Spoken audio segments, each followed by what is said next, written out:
요한복음 14장 15절부터 26절까지의 말씀을 제가 읽고 말씀을 나눕니다.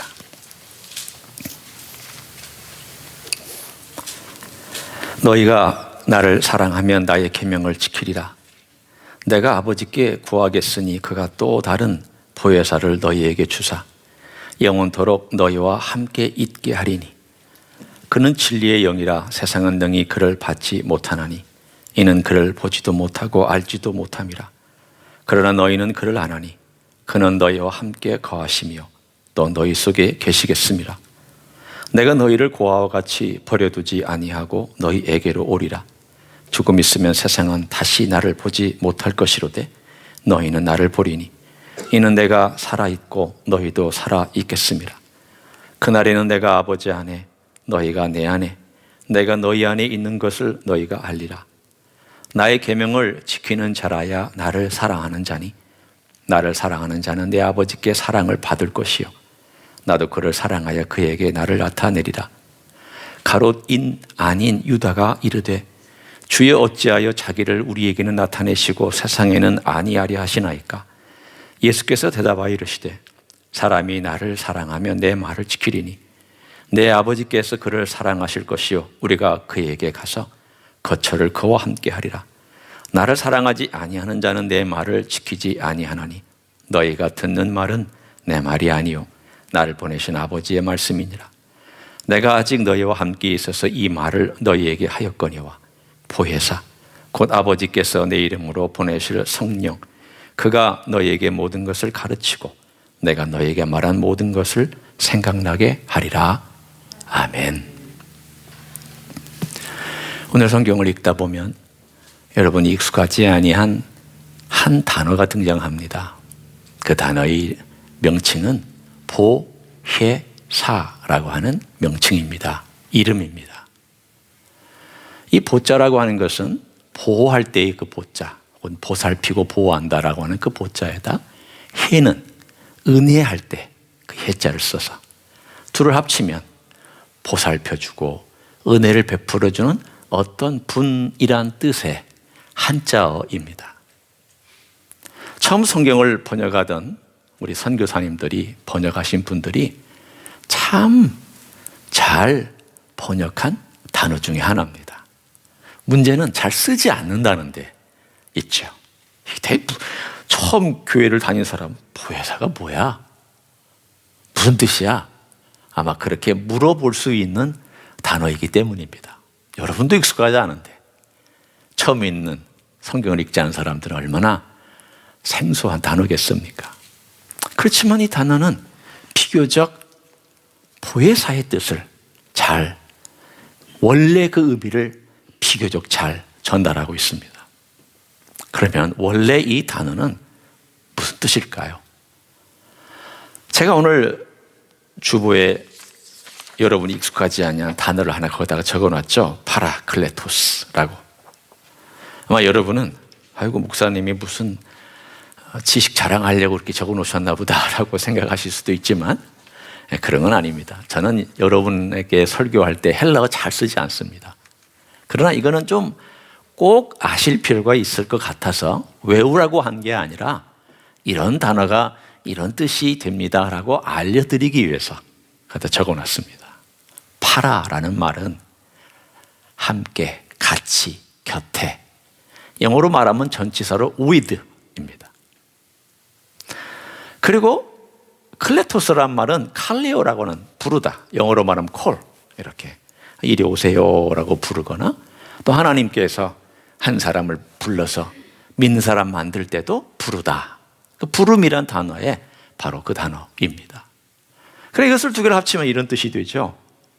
불러서 곁에 와서 도와주는 분이란 뜻입니다. 그대로 지역해서 그 말을 합치면 그 뜻이 그대로 됩니다. 언제든지 내가 부르면 나보다 더 잘 나를 도와줄 수 있는 어떤 분. 그래서 이 단어를 번역하는 많은 사람들이 다 다양하게 번역을 했습니다. 어떤 분은 advocate, 변호사. 어떤 사람은 comforter, 위로자. 또 어떤 사람은 카운셀러, 상담자. 또 어떤 사람은 헬퍼, 협력자, 협조자. 또 어떤 사람은 스트렝스너, 힘을 불어넣어주고 협력하는 어떤 분. 적어도 이 단어는 적어도 5가지로 번역되어 있습니다. 여러분이 성경을 볼 때마다 이 성경 다르고 저 성경 다르고. 제가 여기서 얘기한 성경은 영어 성경을 얘기하는 내용입니다. 왜 이렇게 다르게 번역할 수밖에 없었습니까? 그만큼 이 단어는 어렵다는 뜻이고, 동시에 이 단어는 그만큼 풍성하다는 뜻이고, 그만큼 이 단어 안에는 수많은 다양한 면들이 다 풍성하게 있다는 뜻입니다. 예를 들어 우리 말에도 아름답다 그러면 얼마나 그 표현이 풍성합니까? 그 안에 들어있는 그 뉘앙스가 아주 다릅니다. 어떤 자연을 보고 아름답다, 어떤 사람을 보고 참 아름답다, 마음을 보고도 아름답다, 그 어떤 장면을 볼 때 아름답다.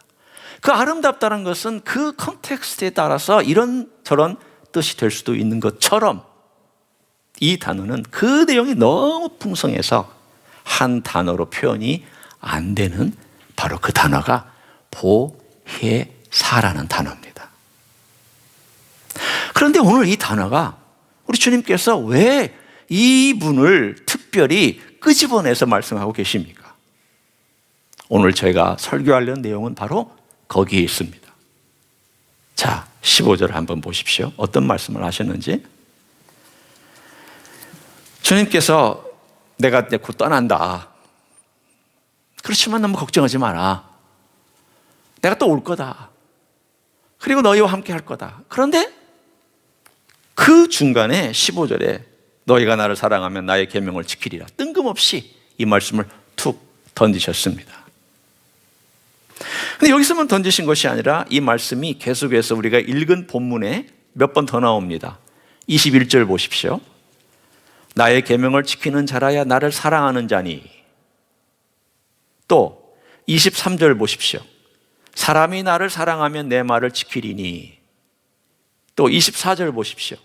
나를 사랑하지 아니하는 자는 내 말을 지키지 아니하나니 너희가 듣는 말은 내 말이 아니요 나를 보내신 아버지의 말씀이니라. 4번이나 등장합니다. 4번이나 뭐라고 나와 있는가 하면 너희가 나를 사랑하면 내 말을 지킬 것이다. 그리고는 갑자기 뜬금없이 16절에 보혜사 얘기가 나옵니다. 자, 이것이 어떻게 연결되는 말씀인지 여러분 잘 들어보십시오. 예수님을 사랑하는 것은 그분의 말씀에 순종하는 것과 이퀄입니다.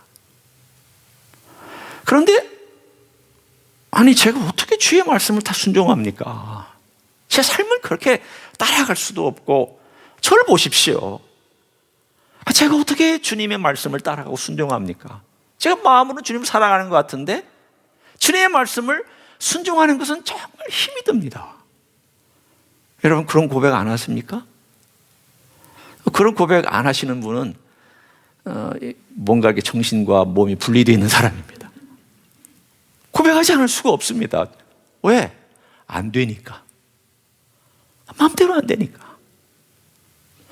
여러분 마태복음을 읽는 순간 산상수훈이 금방 나옵니다. 1장 족보 나오고 2장 예수님 탄생 3장 쭉 나오다가 갑자기 5장이 턱 나오면 숨이 턱 막힙니다.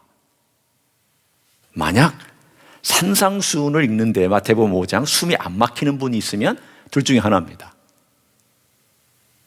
완전히 성인이든지 아니면 말씀을 모르는 죄인이든지. 산상수훈을 읽는 순간 숨이 턱 막힙니다. 이것은 불가능이야. 난 이대로 못 살아. 어떻게 내가 그렇게 살아? 너 욕하지 마라. 욕하는 거 살인하는 거다. 살인 몇 번이나 했겠습니까?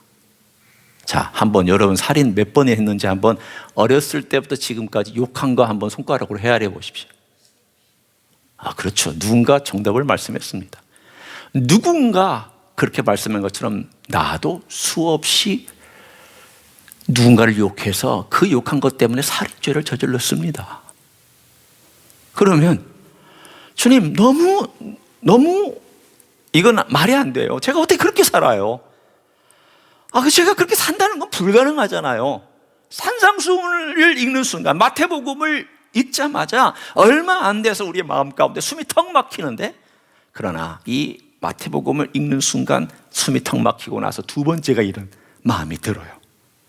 주님이 말씀하셨다면 도와주시지 않겠느냐?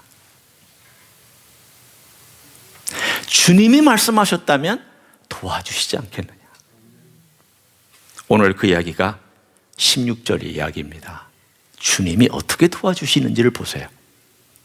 16절에 내가 아버지께 구하겠으니, 너희를 도와주기 위해서 구하겠다는 겁니다.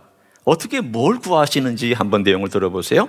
그가 또 다른 보혜사를 너희에게 주사 영원토록 너희와 함께 있게 하리니, 다른 말로 얘기하면 15절에 나와 있는 내 계명을 지킬 수 있도록 내가 너희들의 위해서 기도하고, 그 기도의 결과로 아버지께서 너희에게 또 다른 보혜사를 보내주실 것이다.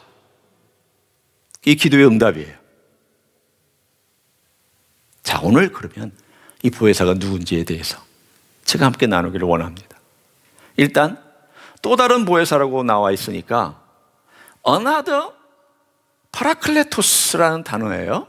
또 다른 보혜사라면 또 다른 보혜사 말고 처음 보혜사가 있다라는 말이에요. 제가 영어로 굳이 얘기하자면 first 파라클레토스가 있고 second 파라클레토스가 있다는 뜻이에요.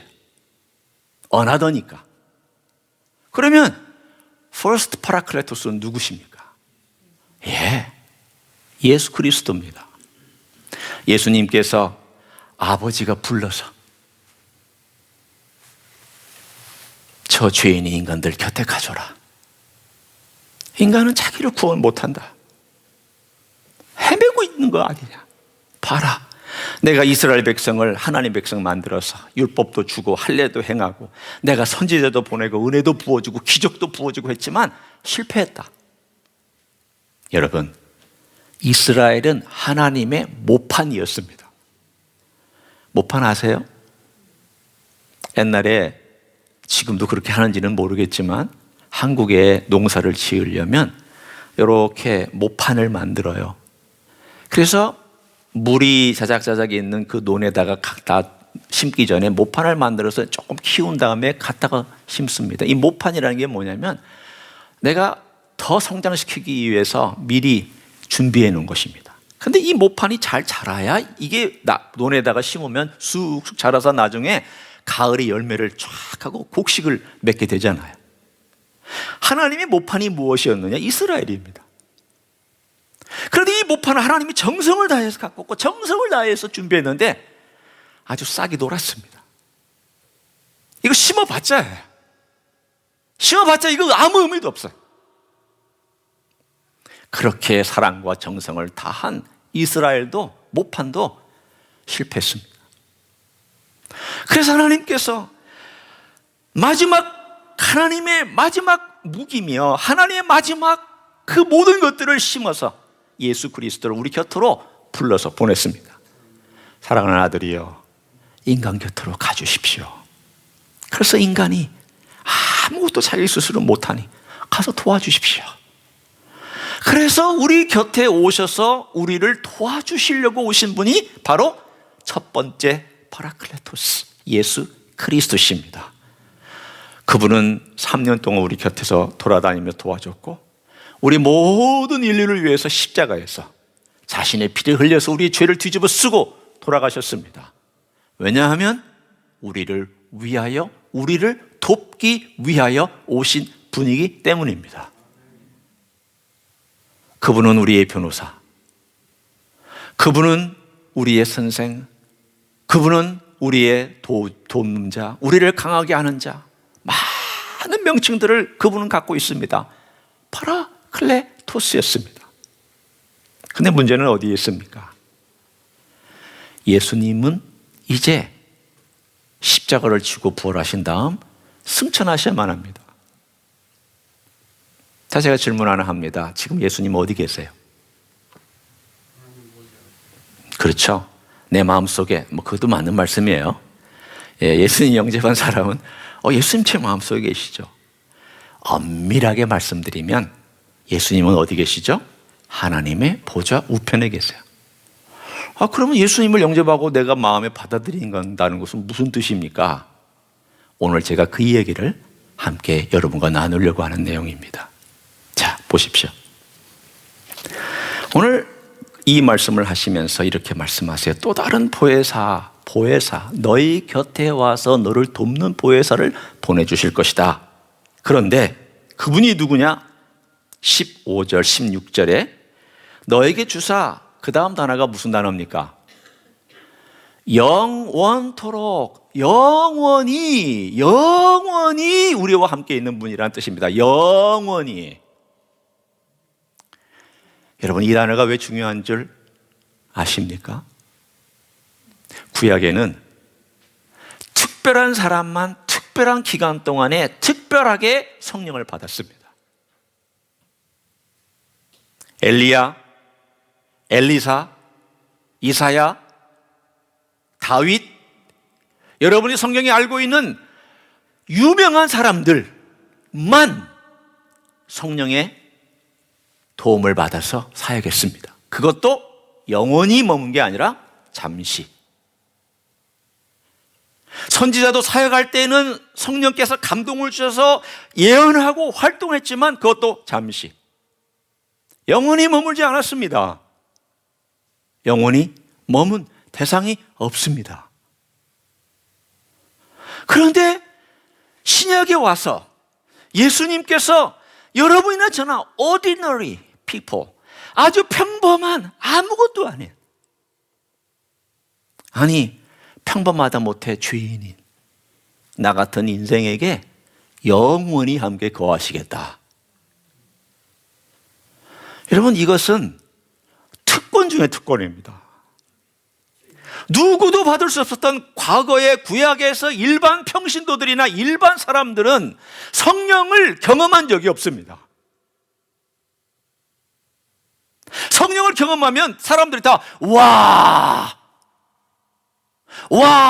그래서 사울이 성령이 충만해가지고 예언할 때 사람들이 우와, 사울도 예언하네, 사울도 선지자와 함께 있네 라는 속담이 생겼을 정도였습니다. 그런데 여러분 옆에 지금 성령님이 있는 분 보고 와, 성령님 받으셨네, 그렇게 한 분 있습니까, 없습니까? 그런 분이 있어요, 없어요? 한 번도 그렇게 안 하잖아요. 그러나 성령님이 내 안에 이렇게 영원토록 함께 하시겠다고 한 것은 그만큼 내게 특권이라는 뜻입니다. 예수 믿는 것은 예수님이 우리 안에 들어오신 거, 예수님 우리와 함께 하시는 것은 성령님께서 우리와 함께 하시고 예수님께서 성령님을 통하여 우리와 함께 하시고 우리 안에 계신다는 그런 뜻입니다. 그러나 그 일이 영원토록, 영원히. 이게 어떻게 가능할까요? 성령님이 내 안에 들어오시면, 그리고 우리와 함께 하시면 놀라운 일들이 있습니다. 특별히 이 영어에 함께 하신다는 말은 with us라는 단어를 쓰시는데, with you라는 이제 단어를 쓰셨고, 그 우리가 표현하면 with us가 되는 거잖아요. 우리와 함께 하시는데, 그 함께 하신다는 것은 개인이 함께 하시는 것일 뿐만이 아니라 동시에 우리 공동체 속에 함께 하시는 것을 또 강력하게 말씀하고 있습니다.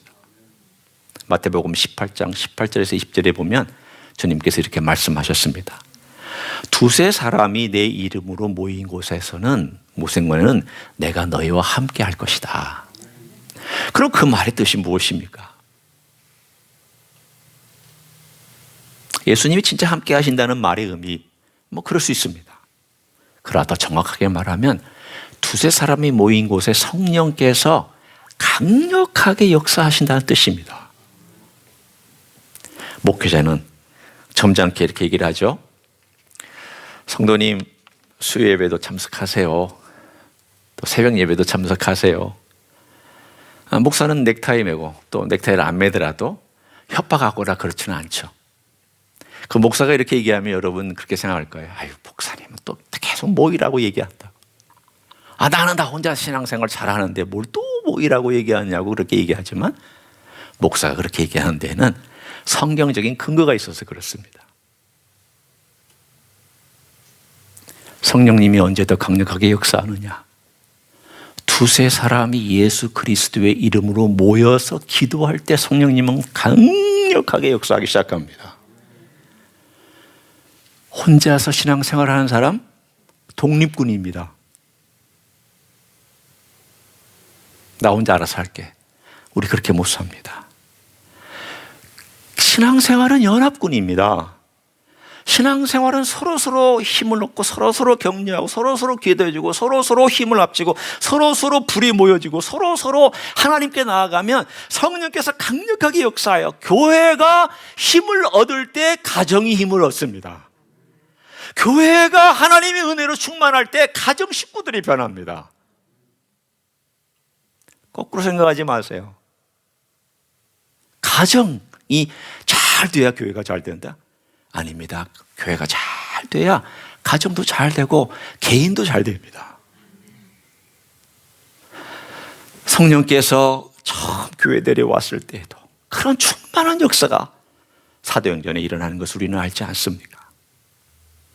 따라서 예수님께서 떠나가시지만 제자들을 홀로 놔두지 아니하시고 성령님을 보내서 너희와 함께 있게 하시겠다라고 하는 이 말씀은 제자들에게는 큰 위로가 되었습니다. 당장은 이해 못했지만 사도행전 2장의 경험을 하고 나서는 엄청난 위로가 되었습니다. 뿐만 아니라 주님은 이 말씀하십니다. 한번 보십시오. 17절 마지막 부분입니다. 너희와 함께 거하심이요. 그 다음에 또 뭐라고 말씀하십니까? 또 너희 속에 계시겠습니다. With us and in us. 내 안에, 이 안에 머물겠다는 뜻입니다.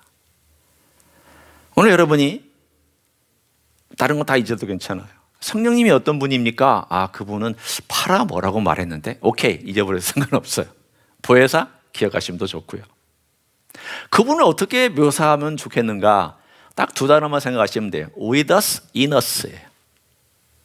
With us, in us. 그게 성령님의 특징이에요. 그분의 머무시는 또한 사역이기도 하고 장소이기도 하고 관계이기도 해요. 내 영이 여기 있습니다. 내 영혼이 이 안에 담겨 있습니다. 여러분 각자는 여러분 안에 여러분의 영혼이 담겨 있습니다. 지금은 이 육체 때문에 우리는 한계를 갖고 살아갑니다. 언제 벗어나느냐? 죽을 때 벗어나죠. 그러나 이 육체는 죽을 때 벗어난다고 그 죽은 영혼이 그 상태로 살아가는 거 아닙니다. 언젠가 이 육체를 다시 만나야 됩니다. 그 부활의 몸을 만나게 되어 있습니다. 그러면 성령님이 어디 계셔야 영혼이 우리와 함께 계시겠습니까? 자, 퀴즈. 성령님이 어디 계셔야 영원히 우리와 함께 계시겠습니까? 어디야? 어디 안에? 내 영혼 안에, 내 영 안에 계셔야 영혼이 계시지 않겠습니까? 내 육체 안에는 안 계셔요. 왜? 내 육체를 놓고 가야 되니까. 자, 그 말씀이 어디 있는지 한번, 제 말이 아니에요. 제가 지금 논리적으로 여러분 설명하는 게 아니에요. 로마서 8장에서 그 이야기를 우리가 찾아보기 원합니다. 자, 로마서 8장 9절, 10절, 11절입니다. 로마서 8장 9절, 10절, 11절. 성경이 없으신 분은 제가 천천히 읽을 테니까 들어보세요. 9절입니다. 만일 너희 속에 하나님의 영이 거하시면 너희가 육신에 있지 아니하고 영에 있나니 누구든지 그리스도의 영이 없으면 그리스도의 사람이 아니라. 그리스도의 영은 성령님을 얘기합니다. 다른 말로 얘기하면 너희가 성령님을 모시고 있지 아니하면 그리스도인이 아니다라는 뜻입니다. 10절. 또 그리스도께서 너희 안에 계시면, 여기서 그리스도께서 너희 안에 계시면이라는 말은 이 그리스도는 성령님을 통하여 계시는 그리스도를 얘기합니다. 계시면 몸은 죄로 말미암아 죽은 것이나 영은 의로 말미암아 살아있는 것이니라. 자, 여기 살아있는 것은 무엇입니까? 영입니다. 성령님이 내 안에 들어오면 내 영이 살아나서 내 영 안에 성령님이 계시고 내 영과 함께 성령님이 계시지만 내 몸은 죽은 것입니다. 이건 어차피 죽을 것입니다. 부활되기 전까지는 무덤 속에 들어가야 합니다. 그런데 문제는 뭐냐면 이 육체하고 영이 갈등을 일으키고 있다는 것입니다. 살아있는 영과 죽은 육체가 갈등 관계에 있습니다. 내 영은 하나님의 뜻을 쫓고 싶지만 내 육은 세상을 따라가고 내 과거를 따라가고 죄를 따라가고 욕심을 따라가고 내 욕망을 따라가서 이 갈등 관계 속에서 우리는 헤맵니다. 제가 아까 말씀드린 질문하고 똑같습니다. 저는 주님 사랑하는데 말씀대로 살기가 너무 어려워요. 자, 11절. 예수를 죽은 자 가운데서 살리신 이의 영이 너희 안에 거하시면 그리스도 예수를 죽은 자 가운데 살리신 이가 너희 안에 거하시는 그의 영으로 말미암아 너희 죽을 몸도 살리시리라. 언젠가 그 성령께서 내 영 안에 계신 성령께서 내 죽을 몸도 살리신다고 그러세요. 그러면 이 모든 것들의 내용은 어디에 있느냐 하면 내가 결국 이 땅에 살아가는 동안 그리스도의 명령을 순종하고 그리스도를 사랑하는 삶을 진실로 살아가고 싶거든. 성령님 의지하라는 뜻입니다. 이거 훈련하라는 뜻입니다. 모든 면에서 너의 삶을 성령님에 의지하고 그분이 너를 어떻게 도와주는지에 대하여 그것 경험하며 살라는 뜻입니다. 얼마 전에 우리 몇몇 성도님들이 교회에 또 오래된 그런 시설들에 대하여 바꿨으면 좋겠다, 우리가 헌금해서 좀 바꿨으면 좋겠다라는 말씀을 제가 들었습니다. 참 귀한 마음입니다. 다윗 같은 마음입니다. 하나님의 전을 위해서 다 준비하고 다윗아 너는 성전을 짓지 못한다. 그랬더니 다 자기 아들을 위해서 준비했습니다. 뭐 제가 얘기한 것도 없습니다. 제가 암시한 것도 없습니다. 그냥 자발적으로 이렇게 한 것입니다. 하지만 내가 하나님을 위해서 뭔가 드리고 싶고 또 뭔가를 헌신하고 싶다 할지라도 우리는 하나님 아버지 앞에서 기도해야 됩니다. 하나님이 진짜 원하시는 것일까? 하나님이 진짜 기쁘게 받으시는 것일까? 이것이 우선순위일까?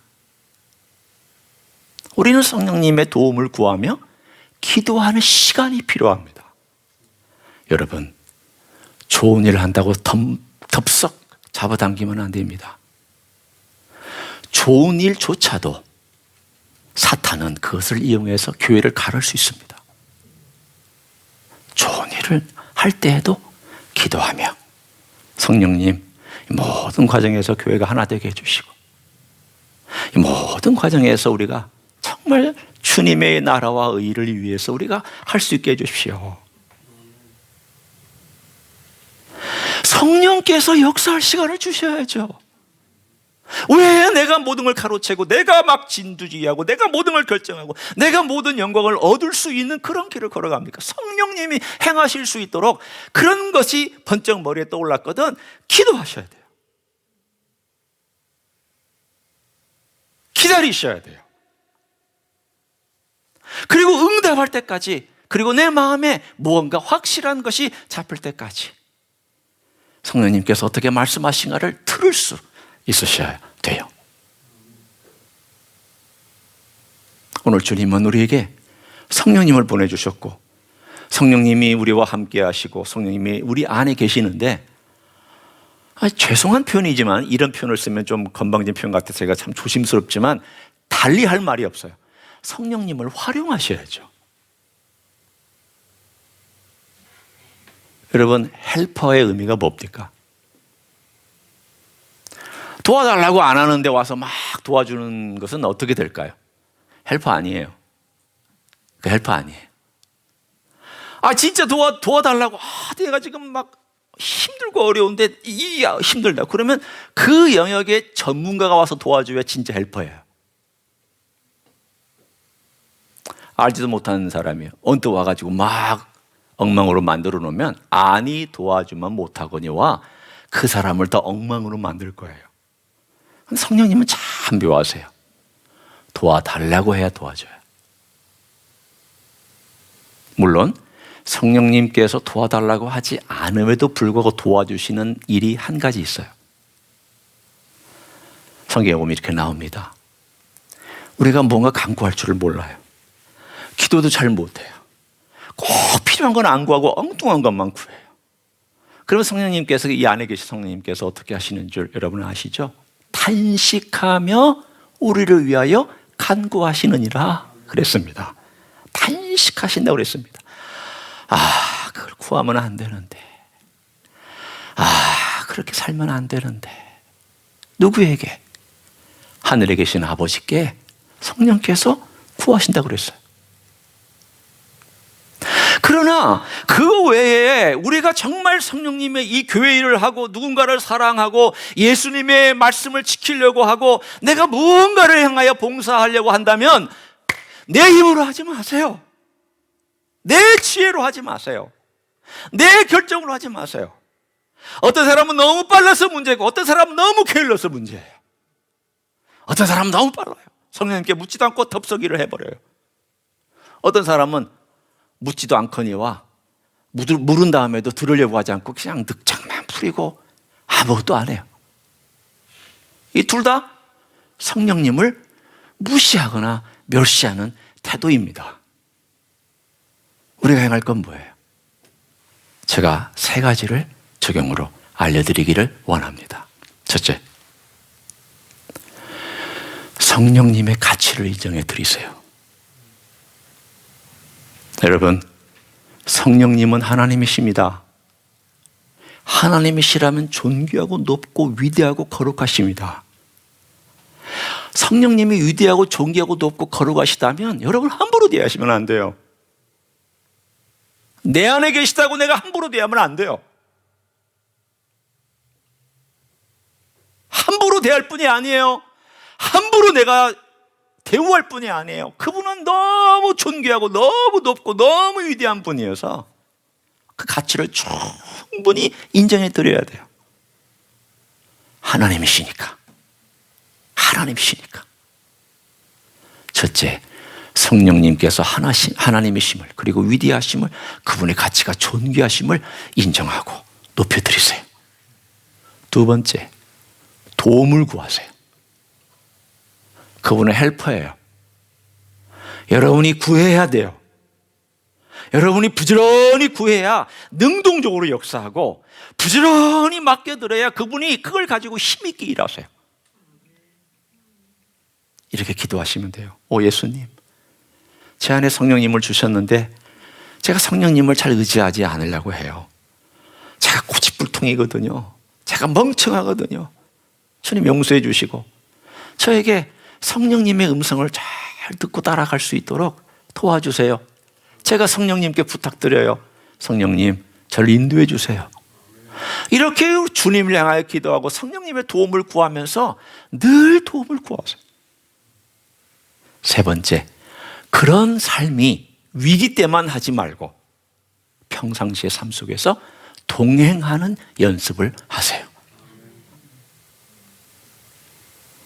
남편의 소리도 귀를 기울여야 진짜 소리를 들을 수 있고 아내의 소리도 귀를 기울여야 진짜 소리를 들을 수 있어요. 진짜 소리는 대화를 나눠봐야 돼요. 한마디 듣고 딱 알아채는 사람은 귀신 같은 사람이죠. 그런 사람 없어요. 진짜 여러분이 내 내면 얘기 모르시잖아요. 저 여러분의 내면의 얘기 몰라요. 얘기해 주기 전까지. 대화를 나눠봐야 알아요. 시간 보내야 돼요. 성령님하고 시간을 안 보내는데 성령의 음성을 듣겠다? 여러분 딱 속기 쉽습니다. 딱 세상의 영을 따라가기 쉽습니다. 귀신의 소리 듣기 쉽습니다.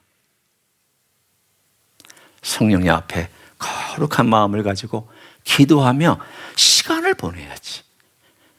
말씀을 읽을 생각을 하고 적어도 아침에 일어나서 단 몇 분이라도 주님, 오늘 하루도 성령님과 동행하게 해주세요. 오늘도 제가 시간을 내서 성령님의 음성을 들을 수 있도록 저를 인도해 주세요. 이렇게 기도해도 살아가기 힘들어요. 이렇게 기도해도 이 세상은 너무 힘들어요. 이렇게 기도해도 우리는 예수님의 말씀을 지키기 쉽지 않아요. 그러나 결론을 얘기합니다. 여러분이 주님을 사랑한다고 고백하면 주님의 말씀을 순종하는 것이 되어야 돼요. 그런데 이 순종하는 것이 되려면 여러분의 힘으로 안 돼요. 절대 안 돼요. 성령님께서 여러분 안에서, 여러분 곁에서 파라클레토스, 여러분의 부르짖음에 도와주시는 분이 될 때 여러분은 예수님의 계명을 그대로 지키며 살아갈 줄로 믿습니다. 그런 삶을 살아가시기를 예수님의 이름으로 간절히 축원합니다. 기도하시겠습니다.